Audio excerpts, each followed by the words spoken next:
Maravilhoso para mim estar aqui. Realmente, eu tenho muitas lembranças quando eu entro aqui nesse templo. Aqui eu aprendi a amar o Senhor. Tive as melhores experiências com Deus aqui nesse lugar. Me lembro desse templo ser erguido, do templo antigo sendo demolido e a gente fazendo de tudo para poder construir esse templo. E a gente tem ouvido as notícias dessa igreja, o quanto vocês têm abençoado a nossa quinta região, a própria cidade daqui, enviando outros pastores, líderes, plantando igrejas. Vocês são uma referência para nós. E eu quero agradecer muito a confiança, pastor Bira, as mentorias, as conversas, conselhos, foram uma referência para mim. Para mim é uma alegria enorme estar aqui e tenho certeza que a gente vai crescer muito nesses dias, amém? A gente vai estar aqui nessa noite e amanhã também estaremos juntos. E hoje eu gostaria de ministrar uma palavra com vocês, que Deus tem nos ensinado bastante. Hoje eu estou, como o pastor Bira falou, eu estou no distrito de Campinas. Eu fui para a faculdade de teologia em 2010, fui enviado, vocês que são os culpados, vocês investiram em mim, me recomendaram, então eu fui para a faculdade de teologia em 2010. Em 2011 e 2012, eu pastoreei Paulínia como seminarista. Depois, 2013 e 2014, eu fiquei em Jabaquara, lá em São Paulo mesmo. E logo depois eu já fui para a minha primeira nomeação, onde eu estou até hoje, que é a Igreja Metodista Jardim Campos Elíseos, que era uma congregação bem pequenininha naquela época, e a gente tinha muitos desafios ali pela frente. E eu me lembro que eu assumi aquela igreja muito empolgado com tudo aquilo que eu havia aprendido na faculdade de teologia. Eu falei, agora é só sucesso, o negócio vai para frente com certeza. Mas foi um tempo de muita frustração no começo ali de 2015, quando eu cheguei naquela igreja.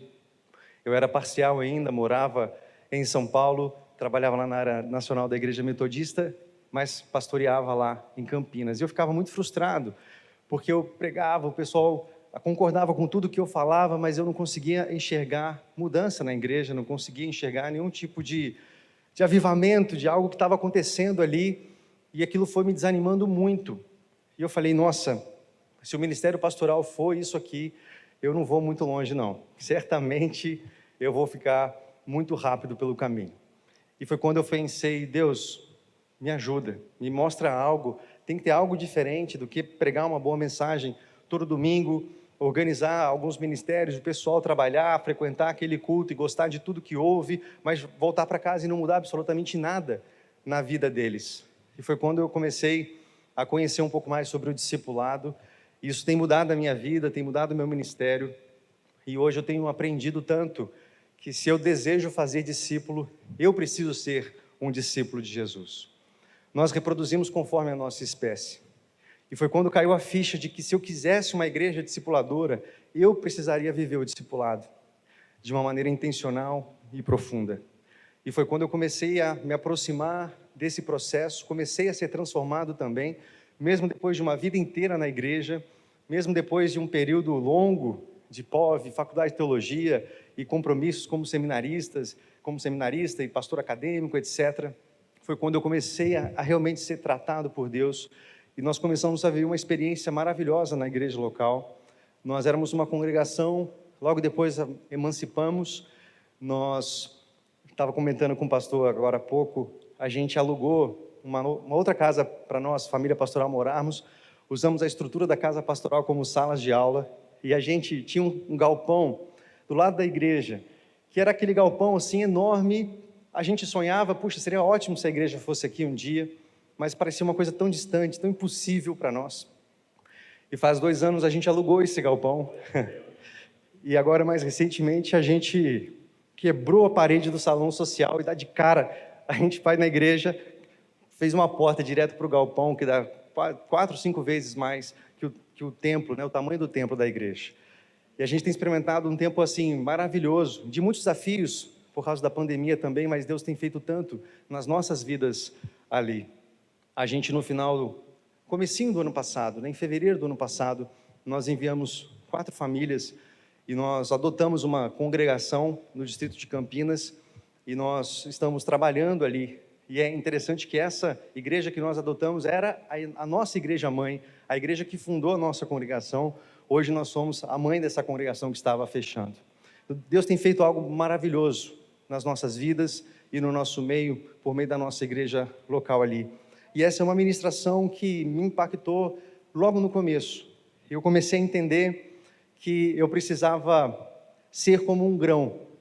E a Bíblia fala muito sobre grãos e o poder de uma semente, o poder de um grão, e o segredo desse grão que eu quero conversar com você aqui nessa noite. A Bíblia fala sobre isso, que um grão tem um potencial tão grande dentro dele, mas para que ele possa frutificar e multiplicar, ele precisa morrer. Assim somos nós também. Se nós desejamos ser uma igreja discipuladora, se nós desejamos fazer discípulos e discípulas, nós precisamos ser discípulos, e para sermos discípulos, nós precisamos entregar a vida totalmente ao Senhor.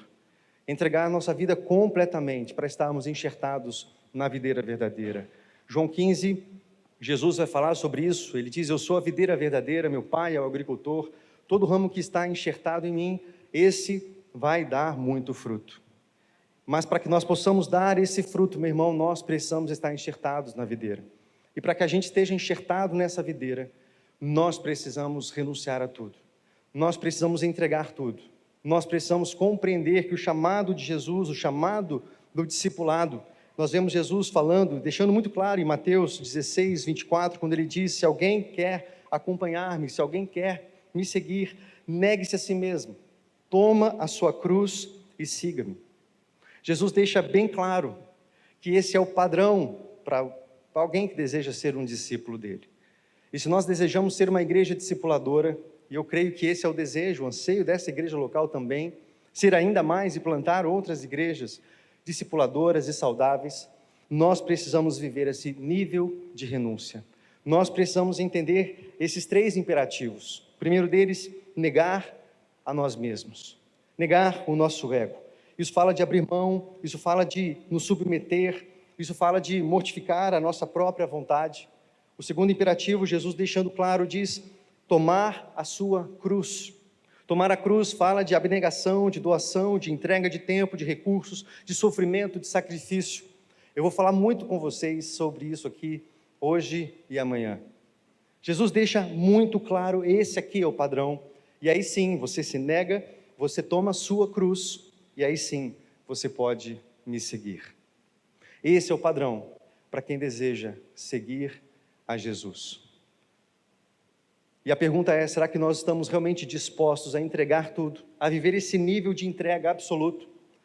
Nós vemos lá em Lucas 14, verso 33, Jesus fala: quem não renuncia tudo quanto tem, não pode ser meu discípulo. Jesus não está dizendo: olha, se você não renunciar tudo que você tem, vai ficar difícil ser um discípulo. Ele está dizendo: quem não renuncia tudo quanto tem, não pode. Não tem como negociar. Não dá para ser um discípulo. E, meu irmão, nós temos vivido tantas dificuldades nas nossas igrejas locais, porque nós muitas vezes queremos o muito fruto, quando Jesus diz, nós falamos aqui, João 15, 8, por exemplo, nisso é glorificado pelo fato de vocês darem muito fruto, e assim vocês serão meus discípulos. E tantas vezes nós focamos nos frutos, nós focamos no resultado, esquecendo que, na verdade, o resultado é uma consequência de alguém que está enxertado em Jesus. É uma consequência de alguém que se entregou completamente.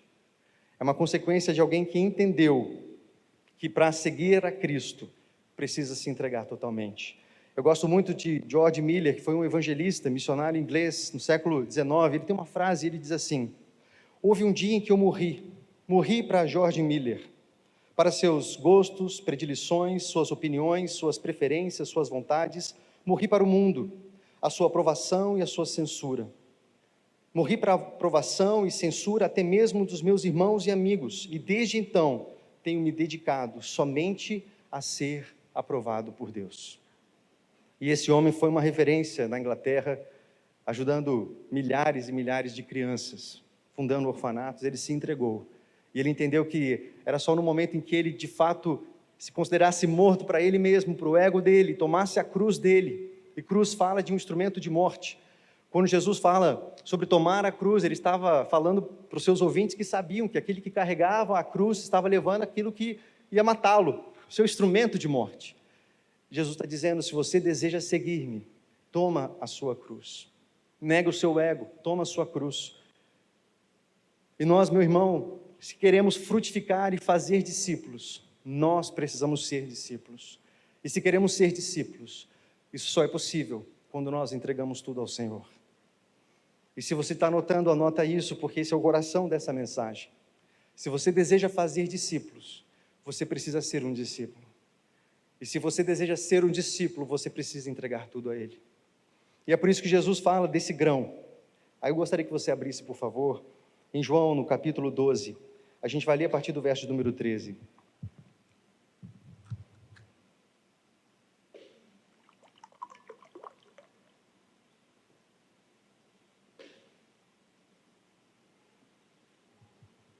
João 12, a partir do verso 23, desculpa, eu falei 13, mas é a partir do 23, diz assim: Jesus respondeu: chegou a hora de ser glorificado o Filho do Homem. Digo-lhes verdadeiramente que se o grão de trigo não cair na terra e não morrer, continuará ele só. Mas, se morrer, dará muito fruto. Aquele que ama a sua vida a perderá, ao passo que aquele que odeia a sua vida neste mundo a conservará para a vida eterna. Quem me serve precisa seguir-me, e onde estou, meu servo também estará. Aquele que me serve, meu Pai o honrará. Agora meu coração está perturbado, que direi? Pai, salva-me desta hora? Não, eu vim exatamente para isso, para essa hora. Pai, glorifica o teu nome. Então veio a voz dos céus, dizendo: eu já o glorifiquei e o glorificarei novamente. Aqui Jesus fala de um grão, e ele diz que se o grão não cair na terra e não morrer, ele vai permanecer só. Mas se esse grão cai na terra e morre, ele sim dá muito fruto. Jesus está dizendo: chegou a hora do Filho do Homem ser glorificado. Já estava quase chegando o momento de Jesus ser crucificado, e ele está dizendo: chegou a minha hora, chegou a hora do grão de trigo cair na terra, para que esse grão cumpra o propósito dele de dar muito fruto. O que eu vou dizer para o Pai? Senhor, me livra dessa hora? Não, não, não. Eu vim exatamente para isso, para ser derramado, para ser plantado, para ser semeado, para que por meio da minha vida haja salvação na humanidade. Eu preciso ser semeado, eu preciso ser deitado, eu preciso morrer, porque se eu morrer, o grão vai cumprir o seu propósito e dar muito fruto. Eu estava vendo recentemente uma reportagem falando que uma semente de tâmara foi encontrada na antiga fortaleza do rei Herodes, perto do Mar Morto, em 1963. Essa semente tinha 2.000 anos de idade. 2.000 anos de idade tinha essa semente. E eles fizeram o quê? Plantaram. E para surpresa deles, foi a primeira planta que germinou com uma semente de 2.000 anos. Há registros no Antigo Egito, quando eles embalsamavam, mumificavam a pessoa no sarcófago, eles encontravam muitas riquezas, pedras preciosas, mas encontravam grãos também. E aqueles grãos ficavam ali centenas de anos. E quando eles abriam aquele sarcófago, aqueles grãos estavam do mesmo jeitinho ali. Jesus está dizendo: quando um grão não é plantado, ele permanece ali, não acontece nada com ele. Quando o grão vai passar anos e anos, centenas, milhares de anos, mas ele vai permanecer só, ele não cumpre o propósito dele. Mas, se ele for plantado, ele vai desaparecer, mas vai gerar muito fruto. Que analogia maravilhosa. Jesus está dizendo: chegou a minha hora, eu preciso ser plantado, eu preciso ser semeado. E ele diz que aonde ele vai, no verso 26, quem me serve precisa seguir-me. E assim como eu estou sendo semeado, assim como Jesus foi semeado, nós também somos chamados a sermos semeados, entregarmos a nossa vida. Foi por isso que Jesus falou: se você deseja segui-lo, negue-se a si mesmo, toma a sua cruz, se deita, se derrama, seja semeado. Para de preservar a sua vida, porque se você quiser preservar a sua vida, o seu conforto, preservar a sua privacidade, você dizer assim: não, eu não quero fazer isso, eu não quero fazer isso, é muito difícil, discipulado, cuidar de pessoas, enquanto você estiver tentando se preservar, você vai permanecer só. Mas se você aceitar esse chamado de entregar a sua vida por essa geração, os seus frutos vão ficar por gerações, o seu legado vai permanecer. Há algo poderoso dentro de um grão, algo poderoso dentro de você e dentro de mim. Nós somos chamados a sermos plantados para que esse potencial abençoe essa geração. Enquanto a igreja for tentada a guardar para ela mesma os recursos, a energia, a vida, é só mais um templo na cidade. Mas quando a igreja é semeada, ela se deita, ela se derrama e ela realmente resolve carregar a cruz, o sacrifício, a renúncia. Ela abençoa uma geração, ela faz a diferença. Meu irmão, será que você está entendendo esse chamado? O chamado não é para você frequentar uma igreja ou frequentar uma célula, ou mesmo decorar alguns versículos. O chamado é para você entregar tudo. O chamado não é para você entregar 10%. O chamado é para você entregar tudo. O chamado não é para você entregar parte do seu tempo. O chamado é para entregar tudo que você tem, tudo que você é, para ser semeado. E isso abençoar outras gerações. E um dos problemas pelos quais a igreja tem dificuldade disso, é que nós não conseguimos enxergar o alcance da nossa semente. Nós somos imediatistas. Mas tem fruto, meu irmão, que vai ser gerado anos e anos depois. Para que essa igreja estivesse aqui hoje onde está, colhendo os frutos que está colhendo hoje. Quantos pastores passaram por aqui? Em Leda. Quantos pastores, pastoras semearam nesse lugar? E às vezes, meu irmão, nós não vamos ver agora o fruto, mas quando nós derramamos a nossa vida, a nossa entrega, o nosso suor, e abraçamos isso não só na igreja local, mas as nações, nós vamos entender o segredo do grão. O segredo do potencial que existe no meu coração, no seu coração, que foi projetado pelo próprio Deus. Mas entenda, se o grão de trigo permanece quietinho, e tem gente que quer ficar quietinho na igreja, há um potencial guardado, mas se morrer, dará muito fruto. Se for entregue, muitas gerações serão abençoadas. E não é uma questão de salvar casamento de algumas pessoas, é uma questão de vida eterna, de vida ou morte eterna. Será que você entende a gravidade, a dimensão disso que nós estamos fazendo aqui, meu irmão? E quando eu comentei com vocês da igreja na qual eu sou pastor hoje, 6 anos atrás, quando eu cheguei, a dificuldade que nós tínhamos de perceber isso, uma igreja que queria guardar tudo para ela, os recursos para ela mesma, os recursos para sustentar os prazeres e os privilégios dos membros locais. Mas quando a gente conseguiu entender que não se trata da gente, se trata lá fora, a igreja começou a experimentar algo novo. Quando a gente abriu mão de 4 famílias, não era porque estava sobrando gente na igreja. A gente mandou para lá boa parte dos dízimos da igreja, que até hoje fazem falta. Mas a gente sabia, meu irmão, que o grão de trigo tem que morrer. A gente entendeu que a gente precisa semear, se esforçar, se sacrificar, porque o reino de Deus é semelhante a um grão, a uma semente. Há um livrinho amarelinho do Kate Phillips, A Formação de um Discípulo, acredito que todos já leram, né? Leitura obrigatória aí. Ele diz assim: Cristo não pode ser o Senhor da minha vida, se eu for o Senhor dela. Para que Cristo esteja no controle, tenho que morrer. Não posso me tornar discípulo sem morrer para mim mesmo e sem me identificar com Cristo, que morreu pelos meus pecados. O discípulo segue o seu mestre, até mesmo na cruz. Será que você está tentando se preservar, meu irmão? Preservar sua privacidade, seu conforto, sua juventude, sua autonomia? Tem gente que fala assim: não, eu não quero prestar conta para ninguém, eu não quero ninguém mandando em mim, eu não quero andar em interdependência com ninguém, eu não quero abrir mão da minha privacidade, da minha autonomia. O que você está tentando reter, querido? O que você está tentando segurar? Por que você não aceitou esse chamado ainda?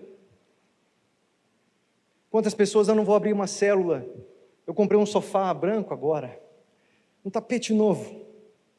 Os seus recursos, talvez você tenha um projeto próprio, talvez você está reformando a sua casa, e querido, não há nenhum problema nisso, se você não estiver tirando o lugar que é do Senhor na sua vida. Lá em Lucas 14, Jesus conta aquela parábola da grande ceia. Muitos são convidados e alguns dizem assim, são desculpas legítimas. Eu comprei um terreno, desculpa, eu não posso aceitar. Eu comprei 5 juntas de boi, comprei um trator melhor, algo para reforçar minha produção. Não, eu casei, desculpa, eu não consigo ir. Mas Jesus é categórico dizendo, todos esses que deram desculpa, nenhum desses provará do meu banquete. Porque queriam se preservar. Embora seja algo legítimo, se estiver impedindo você de dar mais para o reino, querido, saiba que você está tentando ser um grão guardado para você mesmo. Mas o chamado é para que a gente se entregue, que a gente semeie. John Wesley dizia algo muito desafiador. Ele dizia assim, quando os meus recursos aumentam, eu não aumento meu padrão de vida, eu aumento meu padrão de oferta. Eu aumento meu padrão de semeadura, de entrega no reino. Mas tantas vezes, como igreja, querido, nós estamos preocupados em ter templos mais suntuosos, casas mais bonitas, carros do ano. E estamos cegos para a necessidade de uma geração que está se perdendo, indo para o inferno. Jesus fala muito sobre grãos. Ele fala muito sobre grãos. Lá em Marcos 4, 26 a 29, ele diz, o reino de Deus é semelhante a um homem que lança uma semente sobre a terra. Noite e dia, estando ele dormindo ou acordado, a semente germina e cresce, embora ele não saiba como. A terra por si produz o grão, primeiro o talo, depois a espiga, depois o grão cheio na espiga, e logo que o grão fica maduro, o homem lhe passa a foice, porque chegou a colheita. Mais uma vez aqui, Jesus usa um grão para falar do reino de Deus. Ele diz, o reino de Deus é semelhante a um grão que é semeado. Esse é o ponto, querido. Porque não existe colheita, existe um mistério que só Deus pode fazer, que o agricultor não sabe como. Ele vai dormir e ele não sabe como, mas a terra está produzindo, a terra está germinando, é um milagre de Deus, mas teve que ter uma ação humana, que é o plantio. O grão teve que cair na terra. Jesus deixa isso muito claro, esse é um princípio que você precisa entender. O grão precisa ir para a terra. Você e eu precisamos ser debruçados sobre o nosso chamado, lançados para um lugar que envolve tudo que nós temos. Em João 10, Jesus está falando sobre ele. E muitas vezes nós temos dó de Jesus, a gente pensa que Jesus foi pego de surpresa. A gente fala assim, puxa, aquele Judas pegou ele, a gente assiste os filmes, né? Puxa, de noite ele foi lá, beijou Jesus, e os soldados identificaram Jesus, e prenderam Jesus e levaram Jesus. Olha só o que Jesus diz em João 10, 17. Por isso é que meu Pai me ama, porque eu dou a minha vida para retomá-la. Ninguém a tira de mim, mas eu dou por minha espontânea vontade. Tenho autoridade para dá-la e para retomá-la. Esta ordem recebi do meu Pai. Jesus está dizendo, eu a dou por espontânea vontade, ninguém a tira de mim. A gente às vezes acha que pegaram Jesus de repente ali, naquele dia à noite. Ele está dizendo, eu estou me dando. Eu estou dando um passo para ser semeado. Eu faço isso espontaneamente. E meu irmão, por que tantas vezes nós precisamos chacoalhar a igreja? E talvez a gente precise de uma conferência, a gente precise de algo acontecendo, para a gente entender essa urgência. Jesus está dizendo, eu já entendi, esse é o chamado do Pai para mim, eu não vou me preservar, eu me dou espontaneamente. Será que você pode erguer sua mão nessa noite? E nós vamos orar juntos e falar, Senhor, eu quero ser semeado nessa obra. Seja aqui na igreja local ou nas nações, usa-me para a tua glória. Eu não quero preservar a minha vida, eu não quero guardar para mim mesmo. Jesus também conta a parábola do grão de mostarda, só mais um exemplo. Lá em Marcos 4,30 ele fala assim, com que compararemos o reino de Deus? Que parábola usaremos para descrevê-lo?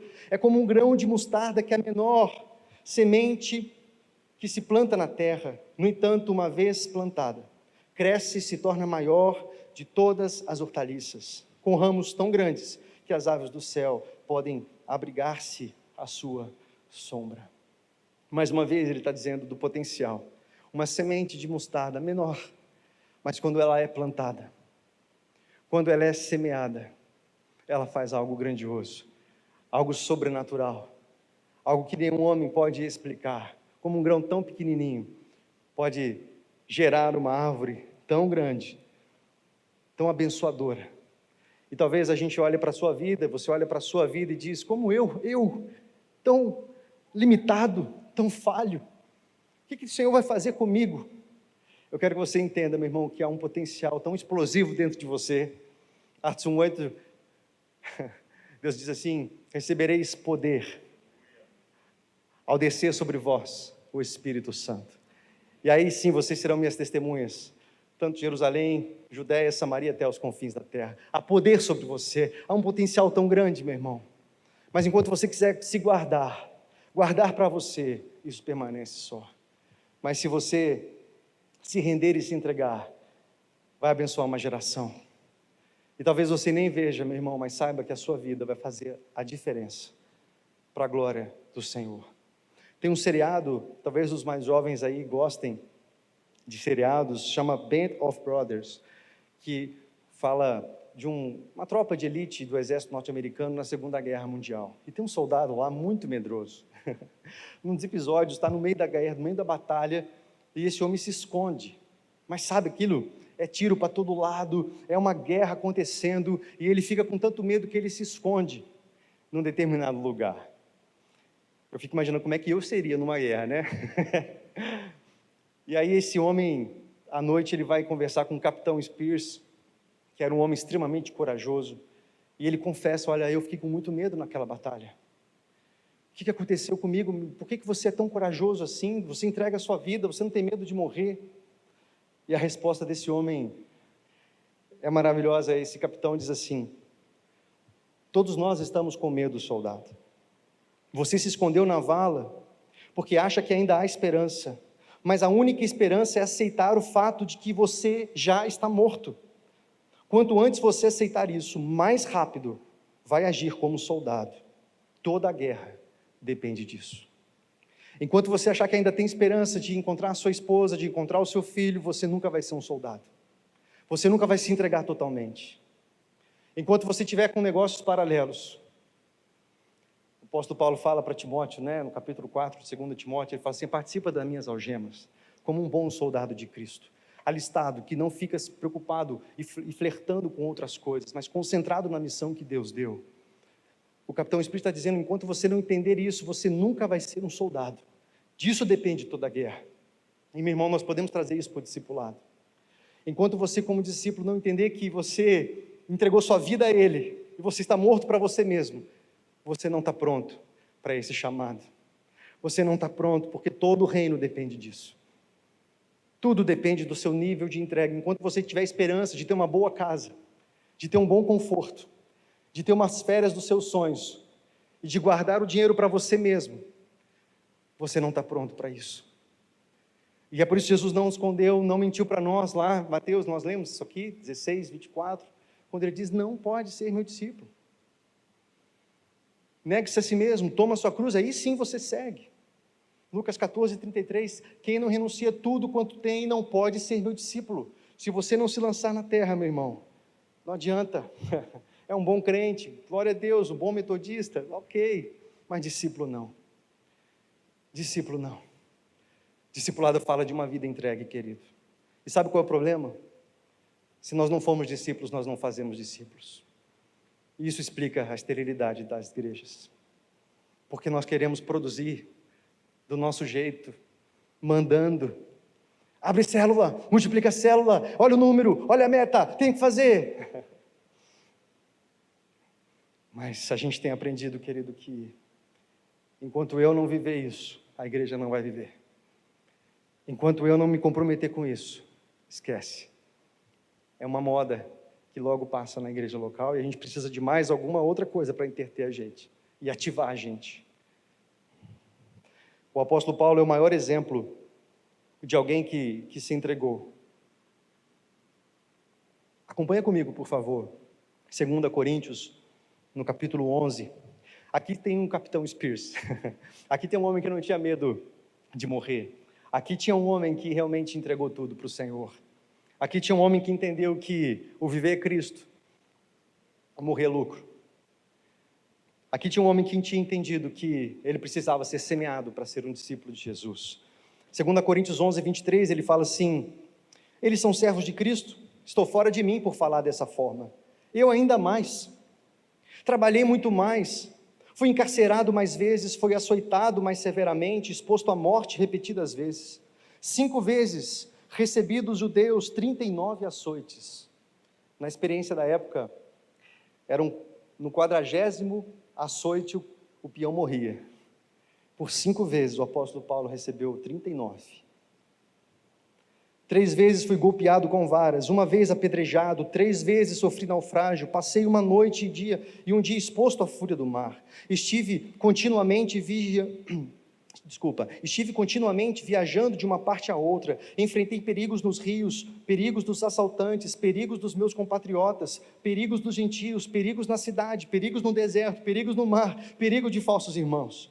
Trabalhei arduamente, muitas vezes fiquei sem dormir, passei fome, passei sede, muitas vezes fiquei em jejum, suportei frio, suportei nudez. Além disso, enfrento diariamente uma pressão interior, a saber, a minha preocupação com todas as igrejas. Quem está fraco que eu não me sinta fraco? Quem não se escandalizava que eu não me queime por dentro? Se devo me orgulhar, que seja nas coisas que mostram a minha fraqueza. Um homem que não tinha medo de morrer. Quem é alguém que passou por uma vez por 39 açoites e depois se sujeitaria a mais 4? Quem é alguém por 3 vezes apedrejado? Não é na bolinha de gude não, viu, irmão? É a pedra mesmo, para matar o peão. Porque ele entendeu, querido, que é uma vida semeada, e nós vivemos o evangelho tão light, sim ou não? Da prosperidade, que a gente serve a Deus para receber algo em troca tantas vezes. E quando nós não recebemos, nós vamos na igreja ainda para cobrar de Deus, e nós realmente determinamos a bênção. Mas o chamado, querido, do altar, é um chamado de morte. Eu me lembro nessa igreja local, eu adolescente lendo o livro Caçadores de Deus, isso marcou minha vida. E lá tinha algo que dizia que altar não é lugar de bênção, altar é lugar de morte. E ali meu coração já foi forjado a perceber que se eu quisesse estar no altar do Senhor, era um lugar de entrega e renúncia total. Como é que você está nesse projeto do Senhor de semear você? Você está querendo se guardar, se preservar, ou você está disponível para isso? Gálatas 2:20, você conhece? O apóstolo Paulo dizendo: já estou crucificado. Assim, não sou eu mais quem vive, Cristo vive em mim. E esse viver que agora eu tenho na carne, eu vivo pela fé no Filho de Deus, que me amou e a si mesmo se entregou por mim. Muda tudo. Você deseja fazer discípulos, querido?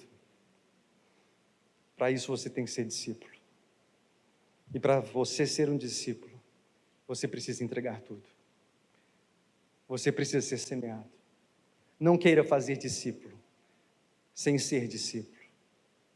Antes de ser enviados por Jesus, nós somos chamados a estar com Ele, a desfrutar da presença dEle. E quando nós experimentamos isso, tudo perde o sentido. E nós estamos realmente focados no alvo, em completar a carreira, a corrida que o Senhor projetou para nós. Eu quero finalizar, eu chamo a Radassa. Que legal, que bênção ver a Radassa no teclado aqui, achei o máximo. De uma história de 2 jovens moravianos, e eu fico muito constrangido. Toda vez que eu leio essa história, eu creio que alguns aqui já conhecem essa história também, de 2 jovens moravianos de 20 anos de idade. Eu vou ler essa história. Eles ouviram sobre uma ilha no leste da Índia, cujo dono era um britânico agricultor e ateu. Este tinha tomado das florestas da África mais de 2.000 pessoas e feito delas escravas. Essas pessoas iriam viver e morrer sem nunca ouvirem falar de Cristo. Eram jovens de 20 anos, moravianos, no século XVIII.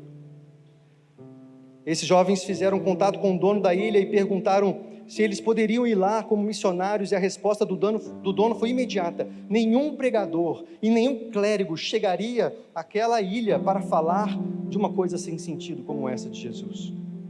Então eles voltaram a orar e fizeram uma nova proposta para esse homem. E se fôssemos a sua ilha como escravos para sempre? E o homem disse que aceitaria sim, mas não pagaria nem mesmo pelo transporte deles. Então os jovens usaram o valor da sua própria venda para custear a viagem deles. No dia que eles estavam no porto se despedindo do grupo de oração e de suas famílias, o choro de todos era intenso, pois sabiam que nunca mais veriam aqueles irmãos tão queridos.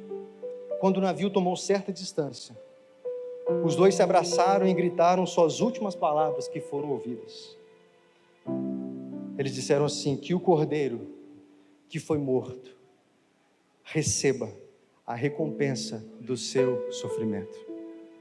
Que o cordeiro que foi imolado receba a recompensa do seu sofrimento por meio das nossas vidas. Eles se entregaram como escravos, sabiam que não voltariam mais, mas entenderam que a vida deles pertencia ao Senhor. Eu entendo porque Jesus perguntava: por que vocês me chamam Senhor, Senhor, se vocês não fazem o que eu mando? Imagina a agonia de Jesus. Se eu sou o Senhor, por que vocês não me obedecem? Jesus, quando fala para o mar: acalma-te, o mar imediatamente obedece. Jesus diz para alguém que está enfermo ser curado, e imediatamente aquela doença é retirada. Quando alguém endemoniado está na frente de Jesus, Jesus diz: sai, e os demônios obedecem imediatamente. Mas quando Jesus diz: vão e façam discípulos, nós dizemos: quem? Eu?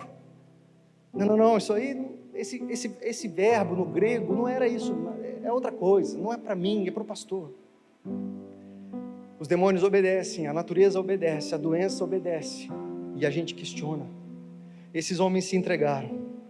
Que o cordeiro receba a recompensa do seu sofrimento. 1 João 3,16, encerrando, diz assim: nisto conhecemos o amor, que Cristo deu a sua vida por nós, e nós devemos dar a nossa vida pelos irmãos. Que tipo de cristianismo você tem vivido, querido? Você está disposto a ser semeado? Fique em pé no seu lugar, vamos orar.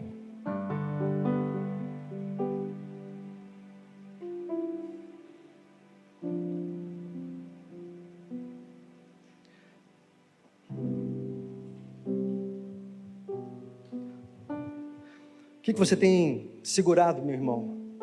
O que você tem procurado reter? O que tem impedido você de se dar mais, de investir mais, de doar mais? O que está segurando você, meu irmão? Essa é uma noite de você colocar isso no altar do Senhor e dizer: Pai, eu quero ser semeado. Eis-me aqui, Senhor. Eu quero frutificar para a Tua glória. Que o Cordeiro receba a recompensa do seu sacrifício através de mim, por meio da minha vida.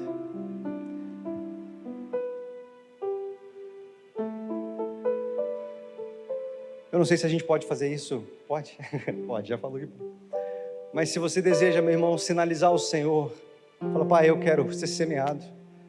Eu não quero guardar nada, Deus. Eu não quero reter nada. Eu quero entregar ao Senhor. Usa-me para a Tua glória. Tudo que eu sou, tudo que eu tenho, tudo que eu vier a ter e a ser, é Teu, Senhor. Vem aqui ao altar e coloca isso como um sinal ao Senhor de entrega absoluta, de um grão de trigo que deseja ser semeado na terra. Vamos fazer isso? Vamos buscar ao Senhor por meio dessa canção.